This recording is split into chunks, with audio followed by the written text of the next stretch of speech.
Hello everybody and welcome to JGod Gaming. In today's video I'm going to be focusing on the Stinger LMG, which is a brand new DLC weapon added at Call of Duty World War II. I'm going to be talking a little bit about what I believe is the best class setup for this weapon and where it ranks amongst the other LMGs. While I talk a little bit about the weapon, you're going to see some gameplay in the background. This is probably one of my second or third matches of actually using this weapon. I didn't have all the attachments I wanted. I'm using a reflex sight, some other random attachments, whatever the first unlocks are. I'm using those, nothing crazy, nothing important to focus on, but the weapon is an all-around beast if you use it the way it's designed to be used.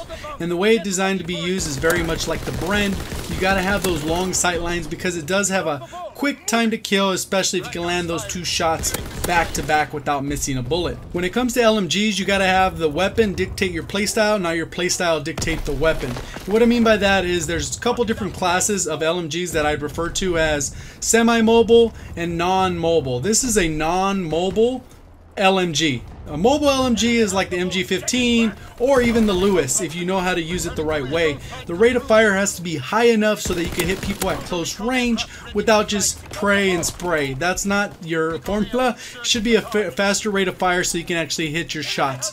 With this being a slow two-shot kill weapon, the weapon doesn't do very well as actually just lining up the shot at hip fire. So you got to be wary of that. Maybe adjust for that with attachments, but me personally, use the weapon the way it's designed to be used. So you can see right here I got a V2 rocket in my second or third match with the weapon. So obviously if you use the weapon the right way, you can get effective gameplay, and the right way, like I said, having those long sight lines. So let's get into the attachments for the actual weapon. So for me in particular, I prefer the reflex sight just because the iron sights, even though they're pretty clean, they do block a good bit of your view on the bottom half of the screen. So having that reflex sight opens that up a little bit. I'm using the dot sight, so that helps for just the overall clarity of the screen, and that's why I use that.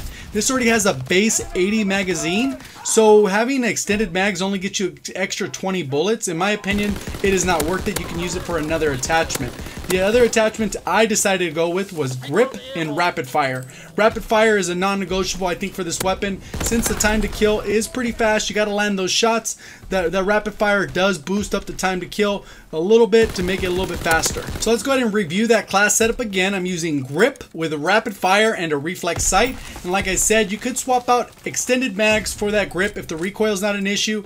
Or if you don't mind the iron sight, you could swap out that reflex for extended mags as well. But personally, 20 extra bullets, not a big deal to me. So at this point in the video, I'm going to go ahead and break down some of the gameplay, give you tips and tricks along the way. If you do enjoy any of the video, or if you enjoyed the video so far, remember to hit that like button, go ahead and subscribe, turn those notifications on so we can see you on the next one. So right here, pretty much I'm holding down this right sight line. A lot of my team's dead and in the spawn. You can see I just died right here, so I pushed back out. I kind of chopped up the clip so you can actually just see the streaks that go on without a bunch of deaths. I ended up going like 60 and 7, so it does get pretty good gameplay. I just never win on that super long streak or got the super high streaks. What you're going to see in here, some of it's team mistakes, some of it's my mistakes of rushing with the weapon versus holding a sight line. So right here I'm kind of peeking, looking at this sight line. I'm kind of backed up so I can just strafe over if I need that cover. You can see right here I'm just kind of peeking, getting aided, and I'm just kind of peeking around. And that's sometimes what you need to do with the weapon like this. You got to peek. Now I'm moving forward to mid-map, and then I can take these guys out as they come across mid-map. I know that they're kind of pushing through mid. My teammates are all behind me, and then I kind of strafe left and take that guy out. You can see I got a triple kill. Pretty nice and smooth. Pretty straightforward. You got to get those two shots. Obviously, since I'm shooting through the metal, it's going to take an extra shot to kill, but overall the weapon is so powerful. You get used to it as you play with it. It's a lot like the Bren, so if you're not a fan of the Bren, you will not be a fan of this weapon. So right here I'm holding down the right sight line, pushing up a little bit, put down a bouncy Betty, so I cut off a little bit of a chance of a flank. And then you can see how I kind of move around the map. I do push up here, didn't expect this guy, but I'm still able to clean up that two shots. I landed them pretty perfectly, got a headshot on top of it, even though the headshot didn't matter. And then you kind of just see how I'm positioning right here. I don't have enough teammates pushing. I'm trying to take back control of the map, because as you know, how I feel about map control is the key. way more important than objective play. As soon as you get map control, it takes over the game. You can see I called in my paratroopers, and that just starts a chain of events. And you can see right now the score is like basically nothing. We haven't done anything in an entire half, and nothing's happened. That's because I didn't get my streak. So I'm letting my team down, but right now I'm starting to turn the tide. I got my paratroopers, I got the firebombing run, and only 2 kills off of my ball turret gunner. But unfortunately, I do get flanked. My teammates do let someone slip through, or I did. I don't know exactly how it worked out, but as I peeked over on this side, I do get shot from the side. Not a big deal. Teammates end up letting that guy slip by, and I do end up getting shot in the back, which you're going to see right here. Kind of holding down this line. All my teammates gone, and this guy just comes out.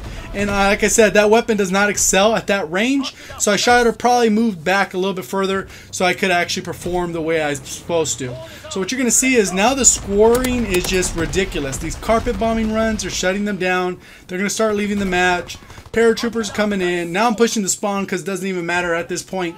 And then I'm going to go ahead and skip ahead end of the video. If you did enjoy the video anyway, if you do like the class setup, you like this weapon, let me know down in the comment section below. I'd love to know your thoughts. If you're still watching, you should probably click that like button. That's a thumbs up. If you're new to the channel and you're still stuck around, you should probably subscribe for best class setup tips and tricks and overall updates for Call of Duty. Hopefully you enjoyed the video. Thank you for watching. As always, have a great day.